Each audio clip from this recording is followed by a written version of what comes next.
Today we're going to talk about antonyms. Antonyms are words that have opposite meanings. Dad bellowed to us. Dad whispered to us. Bellowed and whispered are antonyms because the words have opposite meanings. Let's look at some examples. Why do you look serious?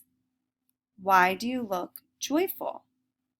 Serious and joyful are antonyms because they have opposite meanings. The door is open. The door is closed. Open and close are antonyms because they have opposite meanings. This rock is very bumpy. This rock is very smooth.